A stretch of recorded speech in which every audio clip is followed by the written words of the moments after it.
asalaamaaleykum mbokk yi ñuy suivre ci Daaray Technologie ñu ngi leen di gërëm te di leen jaajëfal alors tey jii ñu war a jàng propriété CSS bu ñuy wax text overflow alors text overflow dafay permettre tout simplement tronquer benn texte comme ni ñu ko jàngee woon ci propriété overflow bi ñu doon jàng propriété overflow waxoon nañ ni par exemple bu dee da nga am benn cadre wala benn bloc. Nga am ci texte bi di déborder mënoon nga utiliser li ñuy wax overflow mënoon nga ko jox plusieurs valeurs par exemple hidden mën nga ko jox par exemple scroll mën nga ko jox auto mën nga ko jox visible aussi bu la neexee pour que mu visible par défaut c'est visible. Alors donc text overflow c'est presque la même chose bon sauf que text overflow en fait dañuy utiliser yeneen mots yu bees pour wax ko par exemple mu tronquer n'est-ce pas par exemple clip. bu la neexee mën nga utiliser clip pour boo defee texte overflow 2 point clip maanaam dafay masquer lépp li ci des day tronquer texte bi li nga xam ne mënu ko afficher du ko afficher bu dee par exemple da ngay utiliser ellipsis maanaam li day remplacer par exemple tout le reste li mënul afficher par 3 points de suspension donc am na beneen par exemple valeur boo xam ne texte overflow mën na ko jël muy par exemple une chaîne de caractères ici chaîne de caractères boobu da ngay spécifier tout simplement li nga bëgg a afficher par exemple ETC nga bëgg a afficher wala 3 points de suspension nga bëgg a afficher wala par exemple lire plus nga bëgg a afficher et cetera. Alors donc préparer naa leen juste par benn ay balises pour gagner du temps n'est-ce pas lii c'est tout simplement une balise div ci balise div boobu ma créé fa par exemple benn balise prêt boo xam ne clip laa ko tuddee mu am par exemple beneen balise p donc ça c'est prêt bu nekk dafay am p n'est-ce pas fii p bi lorem ipsum rek laa fi def n'est-ce pas voilà donc fii aussi mu am beneen prêt n'est-ce pas am aussi beneen balise p donc ma jox ko classe fii overflow ellipsis fii ma jox ko classe overflow clip alors bu ma actualiser donc dans le navigateur di ngeen gis ni par exemple lii laay am naa fii clip am naa ko bon pourquoi mu am bordure parce que boo xoolee bon si CSS bi fii defaguma fi dara donc waruloon am bordure mais tout simplement si kaw a kaw dama sélectionné woon bépp p boo xam ne dafa nekk si div te boobu dama ko joxoon par exemple bordure alors looloo tax boo ñëwee fii n'est-ce pas comme p bi dafa nekk ci div daf koy jox bordure comme p bi dafa nekk ci div daf koy jox bordure mais y a aucun souci mën nañ continuer nii. alors donc fii ci propriété overflow lan laa bëgg a def déjà ma ne ko bon déjà je pense que mën naa sélectionner lépp loo xam ne dafa nekk ci texte overflow maanaam bépp paragraphe.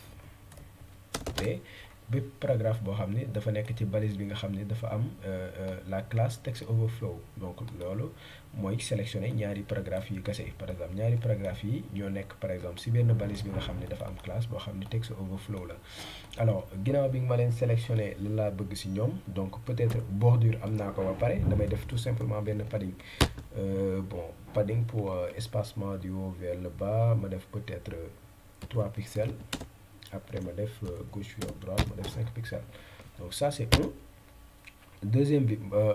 boo utiliser text overflow toujours il faut que utiliser yeneen ñaari propriété boo utiliser wul ñaari propriété yooyu doo gis par exemple importance su text overflow donc première propriété bi mooy white space nga def ko à no wrap n'est-ce pas pour supprimer par exemple les espaces blancs. Après nga utiliser overflow n'est-ce pas bi nga xam ne moom lañ jàngoon nga définir ko à hidden n'est-ce pas lii mooy permettre par exemple bu masquer automatiquement yeneen gis mu masquer ko voilà ñaari propriétés yi donc forcément da nga koy utiliser parce que da nga bëgg a tronquer te booy tronquer forcément lii ngay utiliser text overflow hidden. alors pourquoi ñu utiliser white space no wrap parce que texte bi bu doon dafa am ay retour à la ligne ay BR n'est-ce pas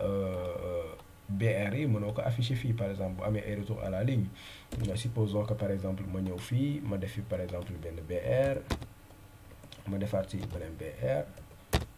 balise BR n'est-ce pas boo defee entre parenthèses yéen a ngi gis par exemple fii day def par exemple des espaces blancs ay espaces blancs alors que man li ma bëgg c'est pas ça alors donc bu ma defee nii donc je vais juste revenir à ça donc white space bi donc même bu doon dafa am un retour à la ligne de base donc ba defee nii daf koy def sur la même ligne et là donc si j'actualise c'est sur la même ligne maintenant gis ngeen ni dafa tronquer texte bi maanaam am na lu des ci texte bi loo xam ni affiché wu ko alors lu des ci texte bi te affiché wu ko loolu laa bëgg par exemple fii mu defal ma benn 3 points de suspension voilà, tout simplement par défaut c'est Eclipse mu tronqué ko comme ça. Alors donc définir na ñaari, je pense que c'est ok à ce niveau là. Ma ne ko léegi bi définir naa ko si overflow clipped, d'accord. Ma ne ko bépp paragraphe boo xam ne dafa am overflow clipped, point overflow, je pense que c'est une classe, hein, n'est-ce pas, ou c'est une classe, c'est pas un identifiant. Li nga xam ne dafa am par exemple overflow clipped, dama bëgg par exemple nga defal ma tout simplement text overflow. Gis nga fii mën na jël clip ellipsis, voilà. Ma jox ko par exemple clip, n'est-ce pas. Yi nga xam ne par exemple dafa am ellipsis,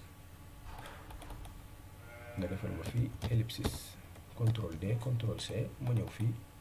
ellipsis. Voilà, yi nga xam dafa am text overflow ellipsis, defal ma fi ellipsis. Lan mooy ellipsis? Mooy tout simplement 3 points de suspension. Bu ñëwee fii bu ma actualiser, yéen gis bi nga xam ne ellipsis laa si def, automatiquement moom aussi ajouté 3 points de suspension yi. Bii nii clips mooy tout simplement clip, bon au lieu de clips mooy tout simplement tronquel ma ko, yéen a gis daf ma koy tronquel, du ma gis par exemple li reste c'est comme hidden.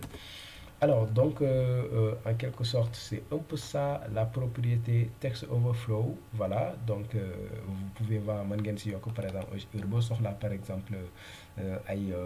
3 points de suspension. Donc le plus important c'est cette valeur ellipsis. Voilà, parfois ngay defal benn formulaire boo bëggee par exemple si placeholder bi nga yokk si par exemple ellipsis. On va prendre un cas, un exemple donc dans ce tutoriel quelque part,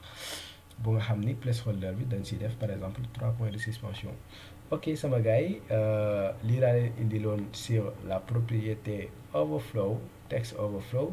Donc ma jox leen rendez-vous si beneen vidéo incha allah.